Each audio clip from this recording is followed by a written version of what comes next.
उद्योग पर्व महाभारत की महागाथा का एक महत्वपूर्ण अध्याय है, जो उस अनवरत तैयारी पर केंद्रित है जिसे कौरव और पांडव दोनों ने आने वाले अपरिहार्य युद्ध की आशंका में किया था।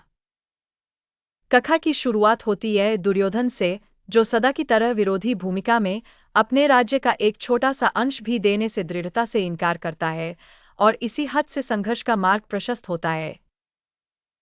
उधर पांडवों के शिविर में युधिष्ठिर अपने उदात्त स्वभाव के अनुरूप कूटनीति और सच्चे प्रयासों के माध्यम से युद्ध को टालने का प्रयास करते हैं। वह शांति के विकल्प तलाशने हेतु कुशल सलाहकारों और दूतों को भेजते हैं, क्योंकि उनका उद्देश्य आने वाले रक्तपात को हर हाल में टालना होता है। हालांकि भाग्य और दुर्योधन की हठधर्मिता अपनी भूमिका निभाते हैं, और समझौते की अनिच्छा विनाश का कारण बनती है। मित्रता और समर्थन की तलाश में दोनों पक्ष श्रीकृष्ण की ओर रुख करते हैं, जिनकी बुद्धि और दूरदृष्टि निर्णायक भूमिका निभाती है।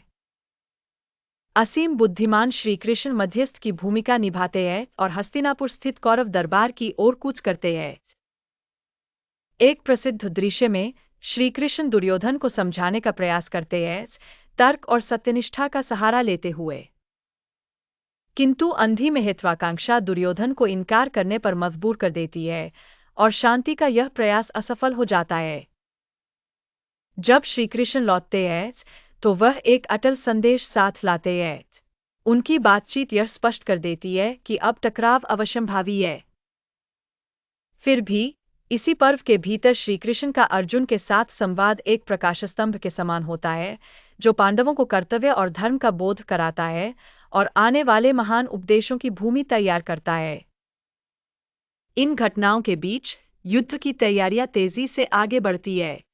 योद्धा, सेनापति और विभिन्न राज्य किसी एक पक्ष के प्रति अपनी निष्ठा व्यक्त करते हैं।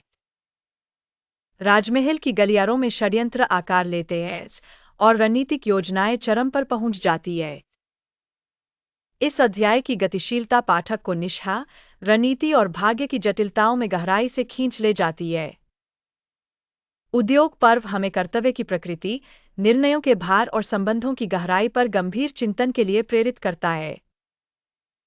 यह पर्व कूटनीतिक प्रयासों, अहम और बुद्धि के बीच संघर्ष तथा युद्धभूमि की ओर अडिग अग्रसरता को प्रदर्शित करता है, जिससे महाभारत का सार और भी गहराई से उभरता है, जहां धर्म, राजनीति और मानवीय व्यवहार के पाठ शाश्वत रूप से समाहित है।